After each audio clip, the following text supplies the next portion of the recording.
সম্প্রতি দেশভাগের গল্প নিয়ে সাদাত হাসান মান্টোর কিছু গল্প পড়ছিলাম।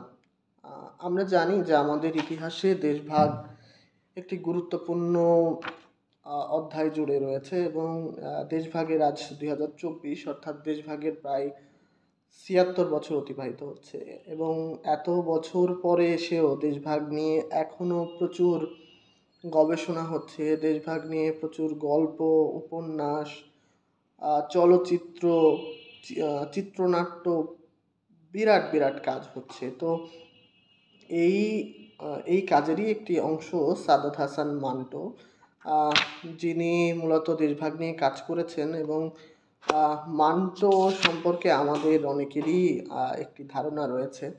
আহ, মান্টো মূলত উর্দু সাহিত্যের খুবই আলোচিত একজন আম, মুখ এবং আলোচিত এবং একই সাথে তিনি বিতর্কিত। কারণ 1947 সালে দেশভাগের আগে এবং পরে ছোট গল্পে অশ্লীলতার দায়ে তাকে প্রায় 6 বার জেলে যেতে হয়েছে। তো তারই গল্প, তবে এই গল্পগুলোতে কোথাও অশ্লীলতার কোনো ছাপ নেই, সেটি বলেই রাখা যায়। এবং জার্নিম্যান থেকে সাদাত হাসান মান্টোর এই বইটি প্রকাশিত হয়েছে এবং বইটি 2023 সালের ফেব্রুয়ারি মাসে প্রকাশিত হয় এবং এই বইটিতে মোট 12টি গল্প রয়েছে এবং 12টি গল্পই দেশভাগ নিয়ে রচিত। যখন আমরা দেশভাগ নিয়ে কথা বলছি, আহ, তখন বাংলাদেশের অবস্থাও একটু রাজনৈতিকভাবে খুবই অস্থির এবং দেশভাগ আসলে খুবই গুরুত্বপূর্ণ একটি বিষয় সেই অর্থে যে দ্বিতীয় বিশ্বযুদ্ধের অব্যাহতির পর যখন পরিষ্কার হয়ে যায় যে ব্রিটিশরা ভারতবর্ষ থেকে তাদের উপনিবেশ গুটিয়ে নিচ্ছে, তখন মূলত ভারতবর্ষের রাজনৈতিক এবং ধর্মভিত্তিক দলগুলো তাদের ক্ষমতার লড়াইয়ে এবং ক্ষমতা ভাগাভাগির যে লড়াইয়ে সেটি মরিয়া হয়ে ওঠে এবং তাদের আত্মসিদ্ধির জন্য যে বিষয়টি ঘটে সেটি হচ্ছে 47 এবং 46, এই 2 সালের দাঙ্গা। এবং এই দাঙ্গাগুলো যতটা না বেশি ছিল ভয়াবহ, তার থেকে বেশি ছিল নৃশংস। এবং সবচেয়ে আশ্চর্যের বিষয় হচ্ছে 1948 সালের জুন মাসের মধ্যে ভারতবর্ষের ক্ষমতা হস্তান্তরের জন্য যে ভাইসরয় করে পাঠানো হয় লর্ড মাউন্ট ব্যাটেনকে, এবং তিনি ভারতবর্ষ ভাগ করতে আসছেন, অথচ তিনি এই ভারতবর্ষ সম্পর্কে জানেন না, ভারতবর্ষের মানুষ সম্পর্কে জানেন না এবং সীমানা কমিশন করা হলো তাকে, যার ভারতের সীমানা সম্পর্কে কোনো ন্যূনতম ধারণা নেই। এবং অচেনা এক ব্রিটিশ আইনজীবী র্যাডক্লিফ লন্ডন থেকে উড়ে এলেন এবং দেশ ভাগ করে ফেললেন। কি চমৎকার ধারণা!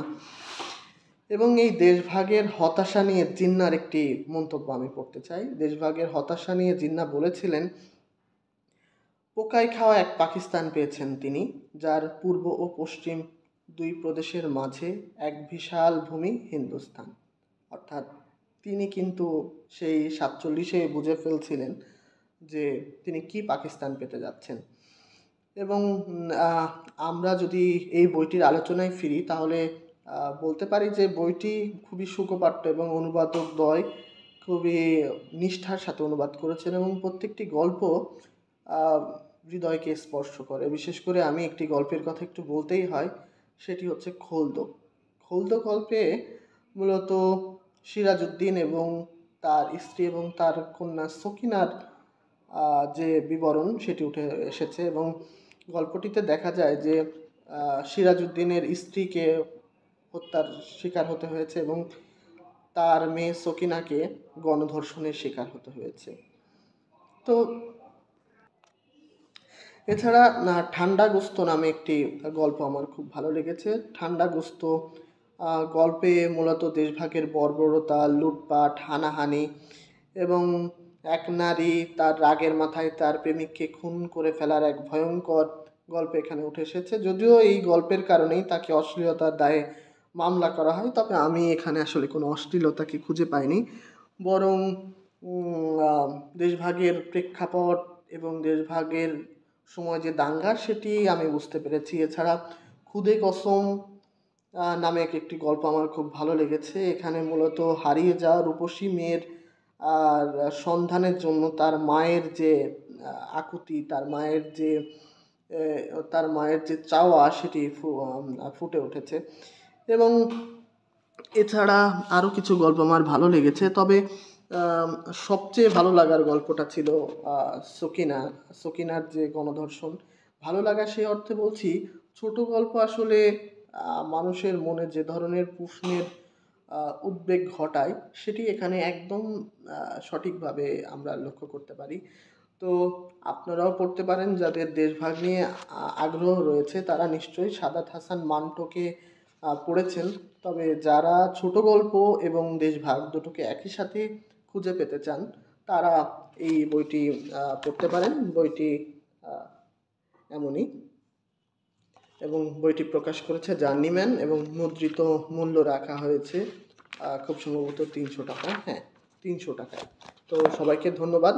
এরকম যদি আরও কিছু মজাদার বইয়ের খবর আপনারা পেতে চান তাহলে আমার সাথেই যুক্ত থাকতে পারুন। ধন্যবাদ সবাইকে।